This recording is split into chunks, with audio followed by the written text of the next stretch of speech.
Hi, let's continue our discussion on the topic of ratios. So today we will translate the given English sentences into math equations using the definition of ratio. So let's take a minute to review the definition of ratios right now. By now I hope you have this definition memorized. Suppose A and B are non-zero fractions. The ratio of A to B denoted by A colon B is the division of two fractions A over B. And from here we can conclude that any time you see this phrase, the ratio of A to B, you may replace it by the fraction A over B. Similarly, anytime you see this A colon B notation, you may replace it by the fraction A over B. So this is what we're going to use to translate the English sentences into math equations. Let's do that now. So here we have the ratio of apples to pears is 4 to 7. Remember, the ratio of apples to pears is a shorthand way of saying the ratio of the number of apples to the number of pears. We sometimes leave out the number of.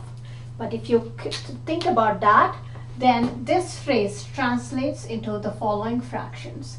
Up here, we don't put apples, but we put number of apples. And in the denominator, similarly, we write number of pears. And to do this, I'm simply using the definition of ratios that we just reviewed. So there it is. So we've translated this part. If you put apples over pears, we can't really divide objects over objects. But if you put number of apples over number of pears, this guy is a fraction. Is gets translated into an equality sign.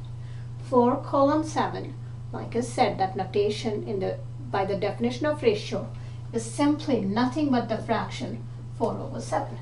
And there it is. We've converted the English sentence into this math equation.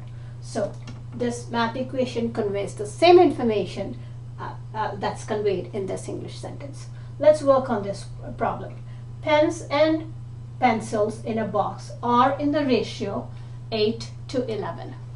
So this sentence, if you like, you can think of it as the ratio of the number of pens and pencils is 8 to 11. The wording is slightly different from this, but you can think of it that way because that's what it means. So if you think of the ratio of pens to pencils, then that means you get this fraction by the definition of ratio. Numerator would be number of pens. Denominator would be number of pencils.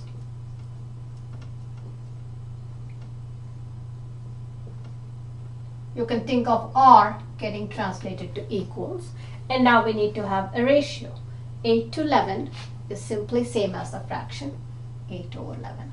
So this is how we translate English sentences into math equations.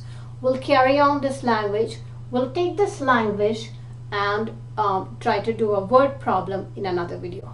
Thank you.